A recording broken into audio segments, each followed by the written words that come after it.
So hello and welcome back to another video. আজকে কথা বলবো শাকিব খান এবং মেহেদী হাসানের আপকামিং প্রজেক্ট, সেই প্রজেক্টটা কবে আসতে চলেছে।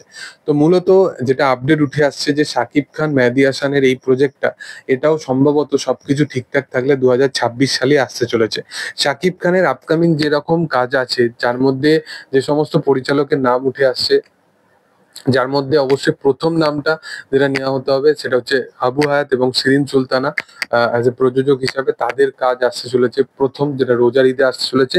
এর আগে শাকিব খানের একটা বড় প্রজেক্ট আসতে চলেছে, যেটা হয়তো শাকিব ফাহাদ বলে একজন পরিচালক আছে, সে যে জিনিসটাকে পরিচালনা করবে এবং সেখানেই সম্ভবত আমরা আর্মির চরিত্রে আমরা দেখতে পাবো। এছাড়া শাকিব খানের আপকামিং দিনের নেক্সট একটা সিনেমা আছে, যে সিনেমাটা হচ্ছে পুরোপুরি তার 3 নম্বর বা থার্ড সিনেমা আমি হিসাবে বলছি, নাম্বারিংটা সেই হিসাবে বলছি না যে পর পর আসবে, কোনটা আগে আসবে পরে আসবে বোঝা যাচ্ছে না।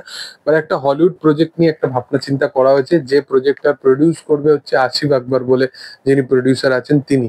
তো এই প্রজেক্টটা পার্টিকুলারলি আসতে চলেছে খুব তাড়াতাড়ি, হয়তো 2027-28 করে। এবং হোপফুলি সবকিছু ঠিকঠাক থাকলে হিমেল আশরাফের প্রজেক্টটা হয়তো 27 বা 28 করে চলে আসবে। এরপর রায়ান রাফির প্রজেক্ট আছে, অনেক মাল্টিপল, তাণ্ডব আছে, তুফান আছে, সেগুলো তো আছে। এবং এর সাথে সাথে রায়ান রাফি শাকিব খানকে নিয়ে একটা হরর সিনেমা প্ল্যানিং করেছে, সেটাও আসতে পারে। তো মূলত এই সব কিছুর মাঝে মেহেদী হাসান হৃদয়ের প্রজেক্ট নিয়ে কিন্তু বেশি এক্সপেকটেশন অডিয়েন্সের আছে, কারণ তার প্রিভিয়াস ছবি বরবাদ, যেটা বক্স অফিসে যেরকম নাম্বার এনেছে সেটা আলাদাই। আমি ভেবেছিলাম যে মেহেদী হাসান হৃদয়ের সাথেই তার 2026-এর রোজার ঈদের সিনেমাটা প্রথম আসবে, এবং তারপরে যেটা ঈদটা হয় সেই ঈদেতে তারা হয়তো অন্য কোনো সিনেমা প্ল্যানিং করবে, কিন্তু তা নয়। একদমই গ্যাংস্টার ওরিয়েন্টেড যে সিনেমাটা বানানো হচ্ছে, সেই সিনেমাটাকে পার্টিকুলারলি তারা নিয়ে আসবে হচ্ছে 2026-এর রোজার ঈদে। এবং 2026-এর একদম অন্তিম যেটা আর একটা ঈদ আসবে, সেই ঈদেতে সেই ঈদকে উপলক্ষ করে শাকিব খান যে সিনেমাটা আসবে সেইটা পরিচালনা করবে সম্ভবত মেহেদী হাসান হৃদয়। দেখার যে সেটা কি লেভেলের প্রজেক্ট হয় বা কিরকম হয়। এই প্রজেক্টটা নিয়ে অনেক আগে একবার আপডেট উঠে এসেছিল যে প্রজেক্টটার বাজেট আরো বড়বাদের থেকে বিগার লেভেলে হতে চলেছে, সিনেমার নাম কোম্পানি সামথিং হতে চলেছে, এবং এই সিনেমাটার জন্য মধুমিতার নামই উঠে আসছিল। এবার মধুমিতার নামটা অনেকটা ক্লিয়ার হয়ে গেছে যে কোন প্রজেক্টে অ্যাকচুয়ালি মধুমিতা সরকার থাকতে চলেছে।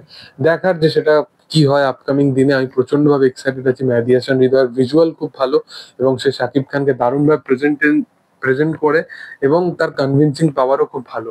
তো অন্য স্টার কাস্টের আসারও আমরা সম্ভাবনা হয়তো দেখতে পেতে পারি। দেখার চেষ্টা কি হয়।